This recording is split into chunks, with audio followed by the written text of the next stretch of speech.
Just when you thought that 2020 couldn't get any more worse, we have people in the news now trying to defend Cuties, the movie that has caused the human race so much pain, and I personally believe is the reason God no longer talks to us.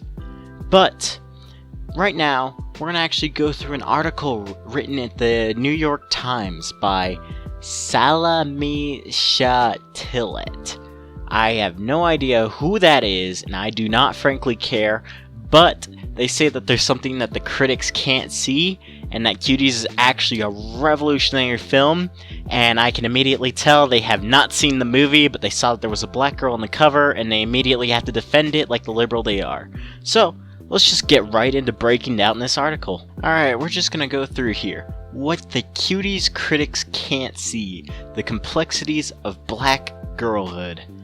Now, personally, I don't like to distinguish by race, I actually go by nationality, and this is more of a French film, so you would say of a young French girl, but you know, I'm not racist, so I don't understand the mind of people like this, but let's just go down here. The French coming-of-age movie Cuties, about a Senegalese Muslim girl who joins a hip-hop troupe, was being celebrated and censored even before its world premiere. I wonder why it was being censored. Truly a question of the modern time.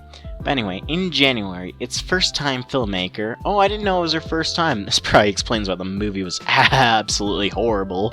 It was just, even like a movie standpoint, it was just terrible. I don't understand how these people can get such budget films with this. You know, you have to prove your worth with something, and this creator, the director here, just... there was nothing good going on in Cuties. If you literally tied me up, had my family in front of me, and you're gonna shoot them, unless I said one good thing about Cuties, well, I might as well just say goodbye, because there's nothing good about this movie. It won a directing award at Sundance Pedophiles. Then in August, Netflix took the film's nuanced exploration of sexualization of young girls and doubled down. You mean doubled down on it? Jesus, you're supposed to be a fucking reporter and you can't speak English? Now, did they give her it just to fill their race quota so they wouldn't get any trouble? I mean, personally, that's what it looks like right here, since she can't even spell. You know, just get Grammarly, it'll tell you if you did something wrong. Even a rock could type, but nah, we're just gonna skip past that. In response, the hashtag #CancelNetflix went viral. At the same time, several Republican lawmakers called for the film to be banned, with Senator Ted Cruz of Texas even asking the Department of Justice to open a child pornography investigation into Netflix and the filmmakers. Honestly, these are one of the few times I can agree with Ted Cruz. This movie was softcore child porn. There's no tiptoeing around this, no matter how much of a liberal you are. Everyone agreed, at least in the United States. I think France is just too far gone, so anyone reasonable now lives in the United States. Maybe Canada. But that's it. Everyone else is just... They're all crazy. So now that we are reasonable people here talking about reasonable subjects, we all know that Cuties was child porn, and we all know that it should be prosecuted as such. I personally put myself through the pain of watching this movie, and I can agree that this is nothing other than such. Moving on, the controversy, however, has obscured the more complicated realities of gender, race, and religion that the film explores as a young immigrant. This is basically everything this liberal wants. Race, religion, gender, immigrants. Oh my god, it's a 4 for 1. Doesn't matter who you are, we're all worthless. Struggles to define herself in a traditional household and in a social media driven society that both rewards and penalizes hypersexualized adolescent girls. I don't know if it really rewards. I think it would just punish people for doing stuff like that. But then again, I guess the only people rewarding such behavior are pedophiles, so it's kind of like a double-edged sword. On one thing, I don't want this out there, but at the same time, it's a great way to get pedophiles locked up. So like, you take it as it is, bad with the good. The backlash to the film seems mainly an American phenomenon. It's not a phenomenon to see a skimpy-clothed 11-year-old and think, I don't believe that's okay. In fact, if the rest of the world believes that this movie is completely fine and there is absolutely no problem with any of the content shown, then the rest of the world can go eat a fat dick because... Actually, no. Is it possible to call the FBI on an entire country? I would like to report the country of France for okaying this. Yeah, I didn't think so either, but it's worth the try. Where the film was there is no significant pushback in France where the film was shot and set. What concerns me is that the criticism seems misplaced and misinformed when we put Cuties in a conversation with a recent group of girlhood movies by black female film. Oh my god. You had to go there. Oh my god. So, we're at a point where it no longer matters the kind of content you put out, it matters who you are putting out such content.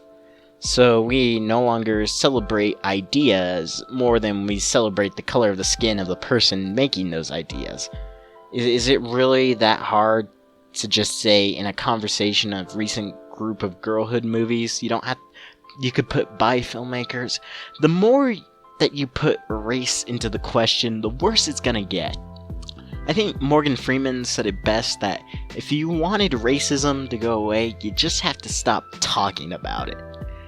And that's what generally works best. Here on YouTube, if controversy happens, you don't bring attention to it, because the more somebody brings attention to controversy in YouTube, the worse it's gonna get for them. For example, what was her name? Lena Brooks? I don't know who's popular. The Shane Dawson thing. He brought attention to that. Oh, the Dr. Apis and Yandere Dev. They kept bringing attention to it, and now Yandere Sim is still horrible, and Love Letter is cancelled. So, great job, guys. You really acted mature. Because this is the kind of thing that happens on this site. It just reverses people into a primitive, childlike state. But really, the rest of this article is just it's just talking about all these movies. It doesn't even tell me why my efforts are to criticize it are even bad. Yeah, there's just nothing here. Oh wait, here we go. Which brings us back to Cuties. Near the end of the film, Dequa tricks the audience. On stage, we see Amy and her three friends wearing tight black boy shorts and seguin turquoise crop tops while twerking and gyrating. At first, the live crowd cheers and it jeers. Stand-ins for those of us streaming in the film. Their responses force us to acknowledge our own complicity in the girls' objectification. I was not complicit whatsoever. I was literally trying to bleach my eyes out through the entire scene. So basically, I think what this girl's saying is that she likes seeing 11-year-olds in skimpy clothes. Yes, officer. That's her, right there. But seriously, nobody accepted Cuties. Everyone hated it. That's why the whole cancel Netflix happened. Did she just forget her own previous point? She's trying to make us seem like we're allowing this, but at the same time, the beginning of the article says that we weren't having any of this. So what the fuck is your point here? Even more troubling, the movie reveals how easily the lines between girl empowerment and sexual exploitation can be taken advantage of and nowhere did it say that. The movie at the end was talking about how, all the moms in the crowd don't think this is cool, but all the other people in the crowd think it is. And was it a sting operation? I'm expecting director's cut to have just a sting op happen and all of a sudden all the crowd gets arrested. I think that would make the movie great. Hell, we might actually be watchable if they did something like that. But Amy, too, is upset in a abandons her crew before the competition is over. Instead, she ends up having to be consoled by her mother and decides to dress in a long-sleeve t-shirt and jeans to a formal family occasion. And act for the first time movie feels all on her own. Her journey to self does not feel pornographic or victimizing, but rather putting her on a path to self-definition and freedom that her mother, her peers, and most tragically the real world, Latasha Ireland's never had. Something tells me that not a lot of people have seen my Cuties breakdown. Shameless plug-in. But if you did, then you would know that I have gone through the entire movie and broken down every problem I could possibly find with it. And I could do it only once because there is no way in hell you're gonna get me to rewatch that movie. Unless there was a lot a ridiculous, stupid amount of money in it. But other than that, no, I'm not going through that again. That is just pain. But my problems with Cuties wasn't just that it was softcore child porn, it was also that the movie was just terrible from a cinematic stance. A lot of characters are pointless, there's no development, it hardly talks about social issues, rather than just showing kids shake their ass. And when it does talk about social issues, sorry, that's a tongue twister, say that a lot of times.